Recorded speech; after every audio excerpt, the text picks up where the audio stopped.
diversity and the often surprising nature of living with the land. Our journey begins as dramatic and sudden changes are sweeping over the land. The approaching storm may seem violent and destructive to us, but to nature, it's a new beginning in the cycle of life.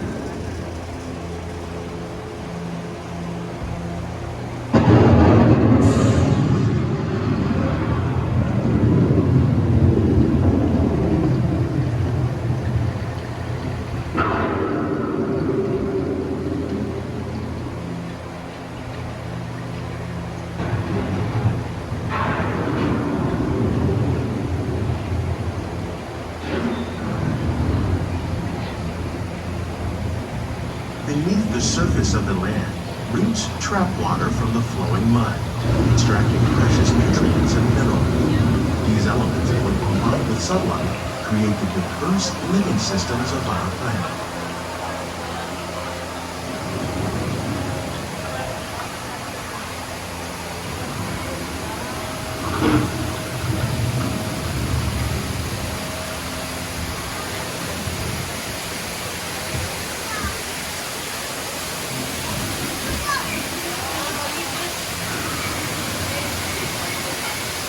One of those living systems is the rainforest, home to the most amazing concentration of life on our planet.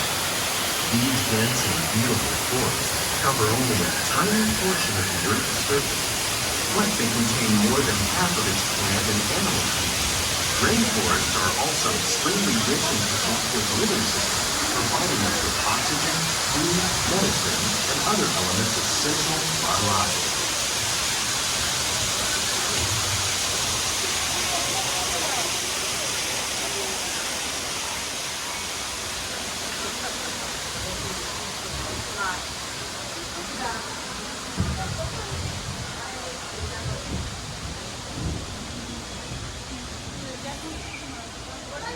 In the desert, nature has created a very different, but no less beautiful living system.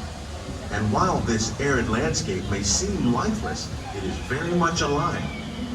The plants and animals that have learned to survive in these harsh conditions make use of what little water they can find and avoid the scorching rays of the relentless sun. The American prairie once appeared as desolate as the desert, but over time, rainwater and nutrients gradually penetrated the hard surface of this land. Even the hooves of the mighty buffalo helped create the rich soil that would one day become home to the American farm.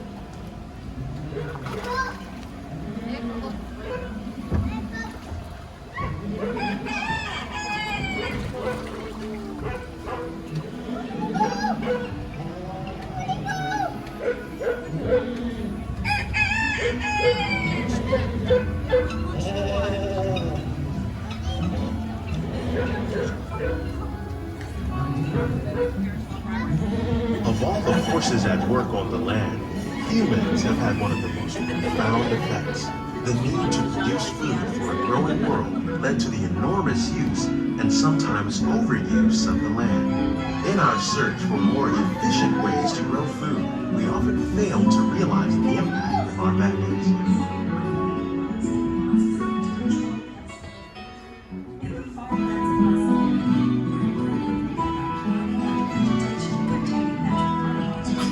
Today, we're learning to live with the land, discovering better ways to grow food that will assure both human and environmental well-being.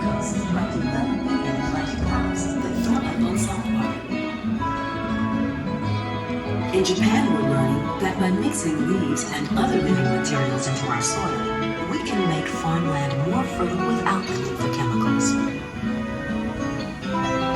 Here at Epcot, we're learning to reduce the need for chemical pesticides by breeding and using natural predators, like ladybugs and wasps, to control pests. In the farmlands across America, we're learning that by plowing under vegetation containing natural fertilizers, we can enrich the soil without the use of chemicals. In arid regions, we're learning to reduce the level of desert sea costs by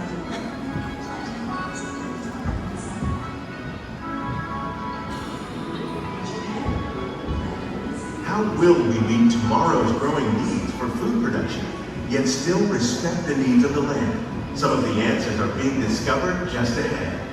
To help us maintain these carefully controlled ecosystems, and for your safety, please remain seated in your boat at all times.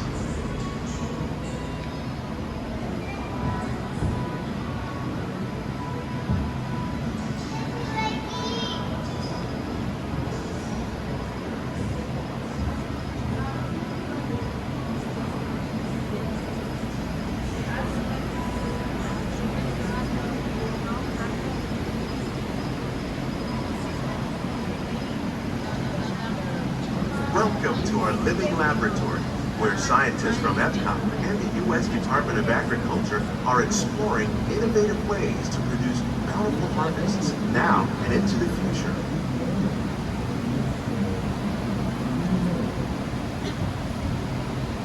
The tropics are home to the greatest diversity of plants on the planet.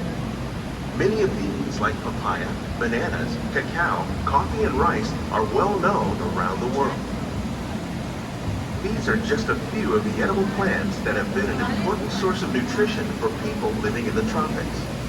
Many are rich in vitamins and minerals, while others are well adapted to growing in less than ideal conditions. Some, like the water lily, thrive in wet, swampy areas and waterways. All parts of this plant, even the flower petals, are edible. The starchy root of the plant has long been used to make flour for baking.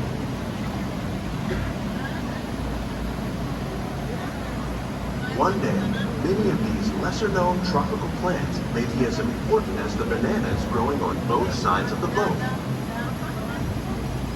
More than 28 million tons of bananas are eaten annually, making it the most popular fruit in the world.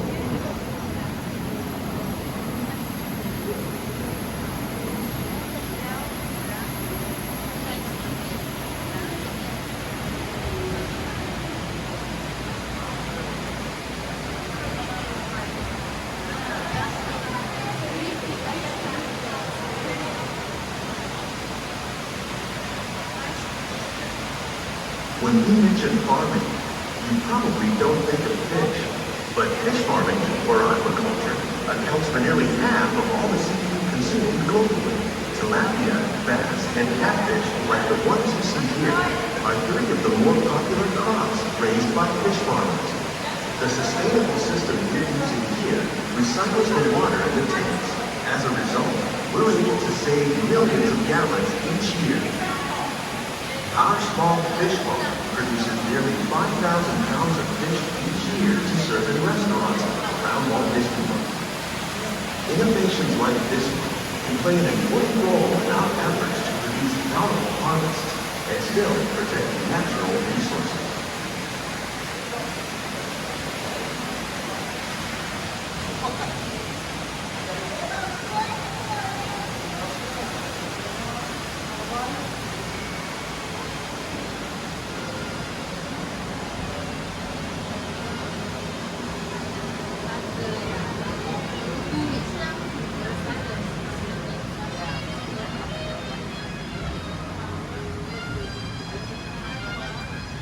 While there are more than 50,000 edible plant species in the world, most of us are only familiar with the handful that make up our everyday diet.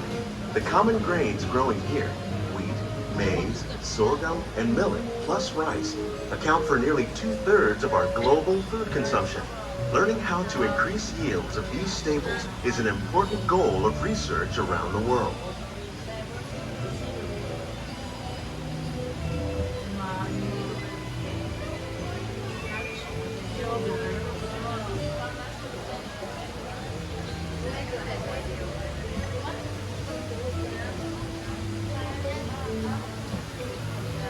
These plants are definitely on their way up. Innovative growing techniques like these increase yields while more efficiently using resources like water, fertilizer, and pesticides. Another innovation at work here is our integrated pest management program. By populating our greenhouses with beneficial insects that prey on harmful pests like aphids and flies, we are significantly reducing our reliance on conventional pesticides. We're growing these crops using our nutrient film system. This technique precisely controls and recycles water and nutrients. With it, we can produce over 27,000 heads of lettuce a year in this one small area.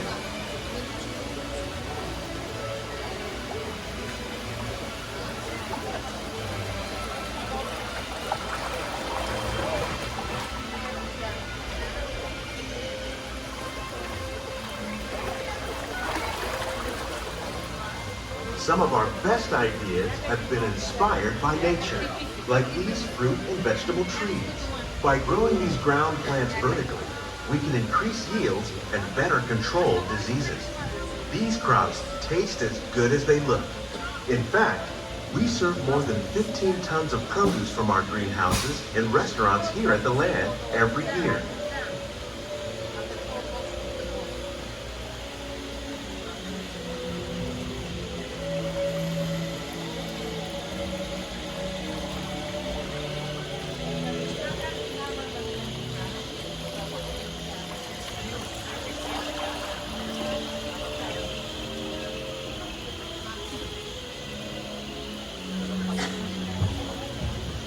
The future of agriculture may include innovative ideas like this vertical growing system.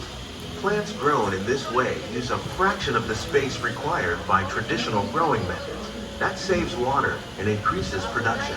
The aquaponics system on your left combines hydroponics with aquaculture.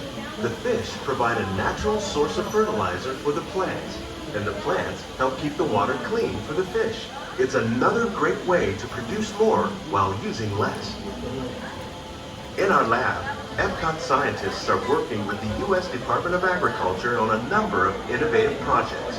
The goal of these efforts is to produce higher yielding and better quality plants.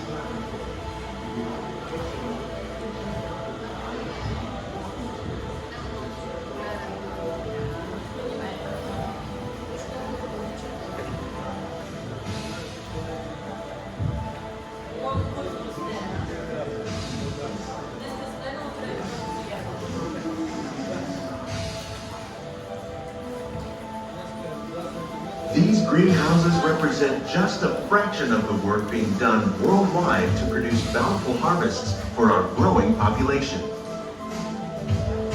Scientists, farmers, and even backyard gardeners are doing their part to improve the quantity and quality of foods that we all rely upon.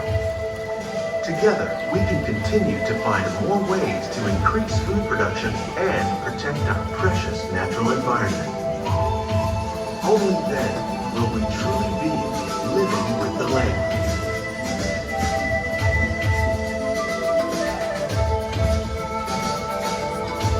On behalf of Walt Disney World, we hope you've enjoyed this unique journey through our living laboratory. If you'd like a closer look, then check out the behind the scenes walking tour.